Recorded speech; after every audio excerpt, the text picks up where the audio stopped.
Welcome back to my YouTube channel. Today's story is unlike anything we've ever told before. It dives deep into a mystery that captivated the entire numismatic world, then broke out of the collector's circle and grabbed global headlines.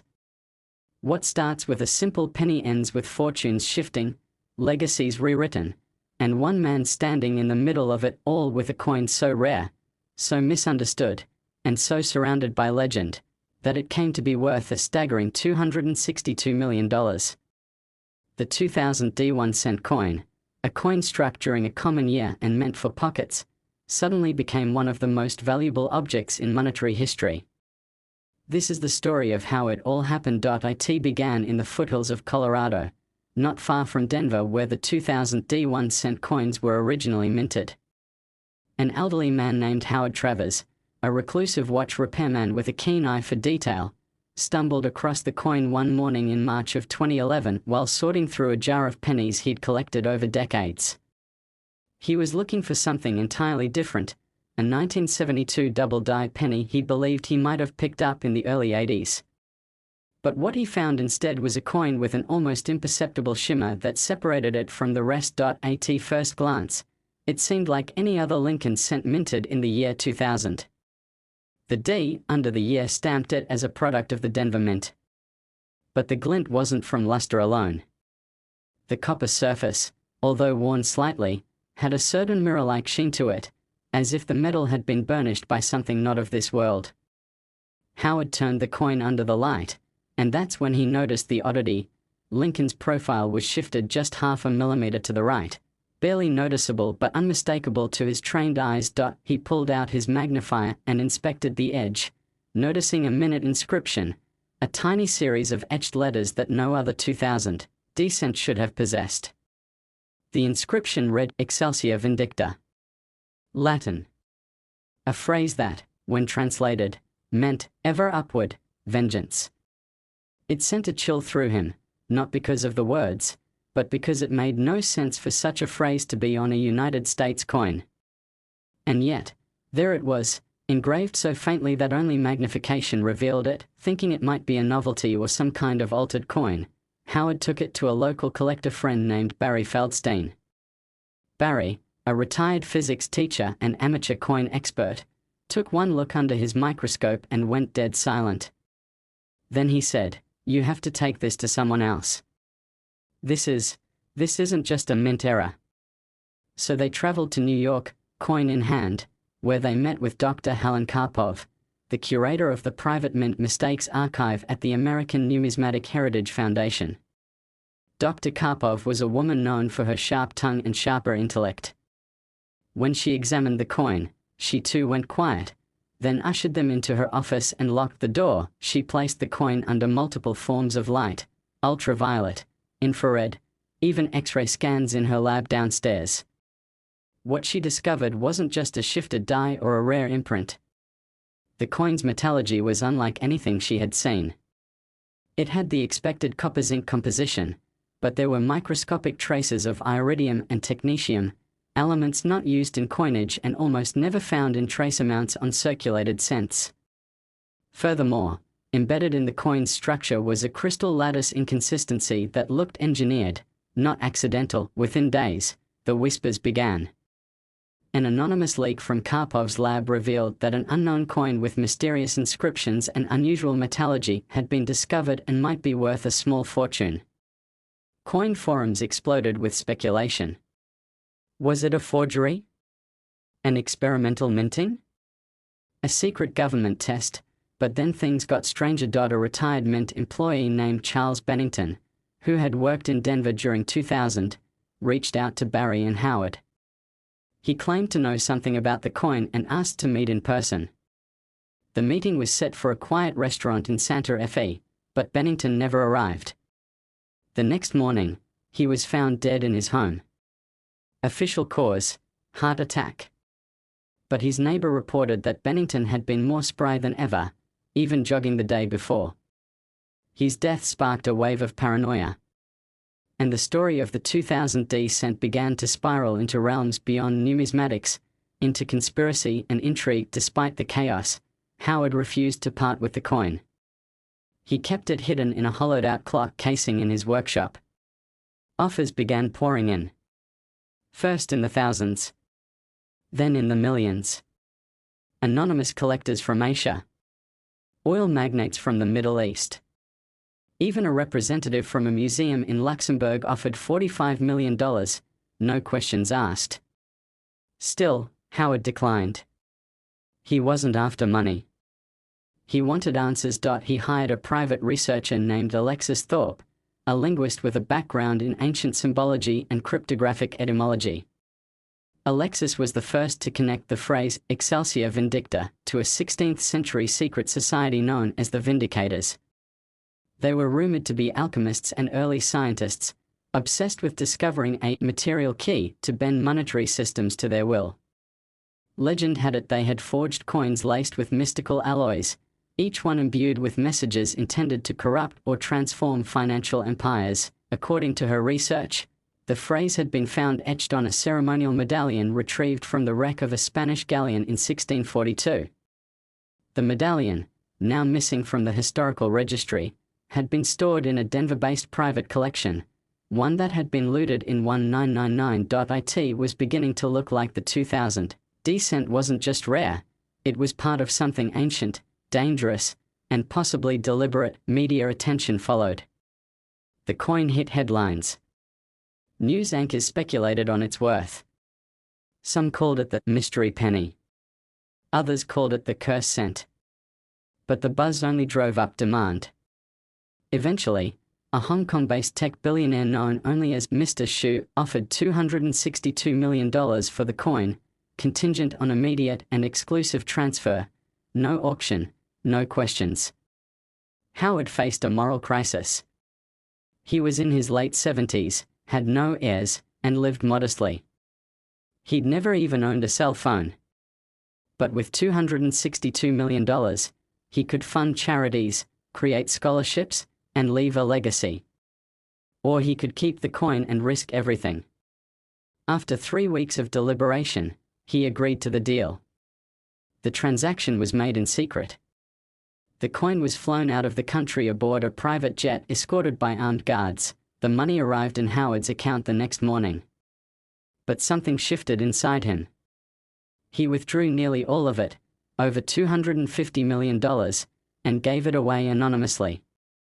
Food banks, homeless shelters, indigenous rights organizations. No one knew where the money had come from, only that it had saved lives. Howard disappeared soon after. Some say he moved to a remote village in Peru. Others say he joined a monastery in Bhutan. No one knows for sure. What is known is that the 2000 D1 coin hasn't been seen since. Mr. Xu, the billionaire, vanished from the public eye. His companies went silent. His assets frozen by a web of international sanctions. No one could trace the origins of In the end, the coin left a trail of questions far longer than its story. Was it truly from a secret society? Was it a test of financial loyalty? A weapon of economic disruption? Or simply a minting error taken too far by those hungry for legend? Years later, a young journalist named Dana Avila tracked down Dr. Karpov in a remote part of Estonia. She was retired by then, living in a cabin near a lake. When asked if the coin had truly been that valuable, Dr. Karpov simply said, "Money is not the value. The value is in the story people are willing to believe." And perhaps that's the real legacy of the 2000 D1 coin. A story so rich, so entangled in mystery, history, and human curiosity, that its true worth can never really be measured in dollars. But for one brief moment in time, a penny was worth $262 million. And it changed everything. Next, 1986 D1 USA coin, where history and hidden treasures collide once again. Today, we dive into one of the most mind-blowing discoveries in coin collecting history. The tale of a coin that most would overlook, but whose story is anything but ordinary. This is the unbelievable journey of the 1986 D1 coin, now known as the $30 million cent that rewrote the rules of numismatics and reshaped fortunes in the most unexpected way. Sit back, because this is no ordinary penny story. This is an epic of mystery, fate, and an unimaginable twist that turned copper into gold. It all began in the quiet suburbs of Aurora, Colorado. A retired Army mechanic named Clifford Hensley had spent most of his life in service and hard work. He was a man of routine and simple pleasures. Each morning, Clifford would take a walk through the neighborhood with his German Shepherd, Maximum. Afterward, he'd settle at the kitchen table with a black coffee and read the newspaper. His one odd habit, according to his neighbors, was his strange obsession with collecting loose change. Clifford had several jars filled to the brim with pennies, nickels, and dimes. He would always say, "Every coin tells a story. You just have to listen." In the spring of 2023, Clifford decided to finally go through his old jars, which had accumulated over 3 decades. Dusty and tucked away in a corner of his garage, the jars hadn't seen daylight since the early 2000s. With nothing but a magnifying glass and an old coin book from 1979, Clifford began the slow task of sorting. He wasn't in it for money, he did it for the joy of finding something rare, even if it was worth only a few dollars. Then came the afternoon when he noticed a 1986 D penny that looked just slightly off. The copper sheen had a strange hue, almost a reddish gold under sunlight. Its rim was perfectly rounded, unlike the others. He turned it over. Lincoln's profile was sharp, unusually well defined. The D mint mark looked pressed in deeper than usual. Clifford noted it and placed it aside in a separate box he used for coins he liked the look of. It joined about 30 others. He had no idea at the time he had just isolated the most valuable 1-cent piece ever recorded in history. Months passed. Clifford's curiosity got the better of him. He started posting in online coin forums, just looking for feedback. One collector, a woman named Sonia Tramble, replied to his post with polite interest. She ran a small but reputable coin shop in Taos, New Mexico, and offered to inspect the coin in person if Clifford ever passed through. He hadn't been to Taos in years, but something nudged him. He placed the coin in a small felt pouch and decided to take a road trip. Sonia wasn't expecting anything special. She had examined thousands of coins, most of them overvalued by hopeful owners. But the moment Clifford placed the coin under her microscope, her demeanor changed. She called for her assistant.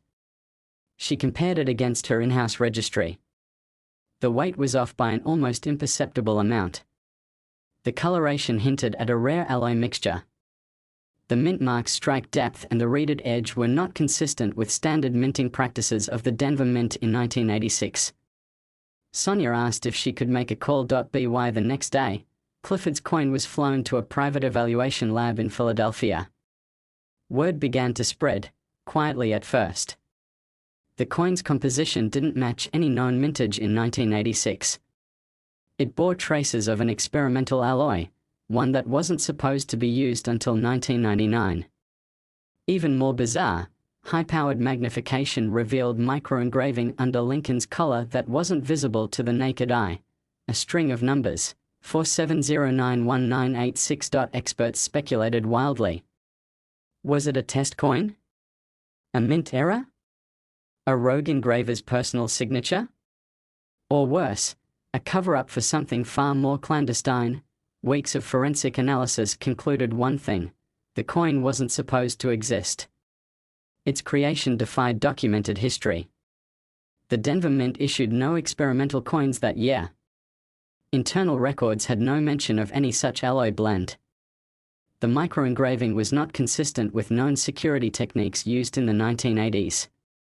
It wasn't just a minting error, it was a complete anomaly. And that's what drove its value sky-high. By the time word reached major coin collectors, Clifford's penny was already being dubbed the ghost cent. Offers began pouring in. One dealer from Tokyo offered $4.2 million. A private investor from Geneva upped the bid to $8 million. Clifford, a humble man by nature, was overwhelmed. He didn't understand why anyone would pay that much for a penny. To him, it was still just a piece of copper with a good story behind it. Then came the Smithsonian Institution. A team of curators and historians asked for a private viewing. After days of deliberation, they announced a historical bounty of $30 million for the coin, offering full transparency and the promise of preserving it for the public to witness. Clifford was stunned. $30 million for something that had sat in a dusty jar for nearly 4 decades, but that was just the beginning. After the purchase, the Smithsonian launched a full investigation into the origins of the 1986 D anomaly. They scoured Denver Mint records, interviewed retired workers, and even used AI models to analyze aging documents.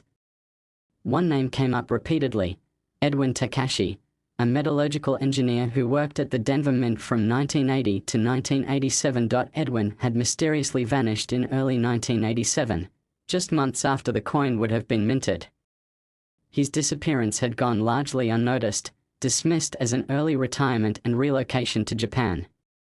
But now, investigators believed Edwin may have secretly forged a handful of experimental coins using unauthorized techniques. A whistleblower claimed Edwin had long argued that the US Mint needed better anti-counterfeit measures and that he often tinkered after hours. When investigators tracked down his niece in Kyoto, she revealed a dusty journal in Edwin's handwriting. Inside were sketches of coin prototypes, alloy compositions, and a detailed entry dated April 7, 1986, matching the code engraved on Clifford's coin. Edwin had apparently created a series of identity coins, one-of-a-kind pieces meant to demonstrate new minting possibilities. He made only 6 before halting the experiment, fearing detection. The hunt was now on for the remaining 5 coins. Treasure hunters, private collectors, and even government agents began combing through coin shows, estate sales, and online auctions. One surfaced in 2024 in a Berlin flea market, mistakenly priced at €2. It sold privately later for $12.7 million. Another emerged in a safety deposit box in Maine. But the rest are still missing. Clifford, now a multimillionaire, donated a large portion of his newfound wealth to veterans' charities and animal shelters.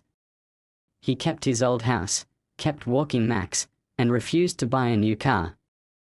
When asked in an interview what he planned to do next, he smiled and said, "Maybe I'll check the rest of those jars." The story of the 1986 D1-cent coin sparked a global obsession. Coin collecting apps saw a 900% increase in downloads. The US Mint even launched an official reinvestigation task force to review mint history from the 1980s. And most fascinating of all, hidden anomalies began appearing across other coin types, suggesting that Edwin Takashi may not have been the only secret innovator working in the shadows. The $30 million cent became more than a collector's item. It became a symbol, a tangible reminder that even the smallest things, the ones we overlook every day, might carry the weight of hidden genius.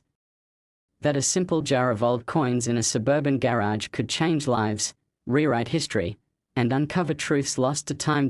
So the next time you hold a penny in your hand, take a closer look.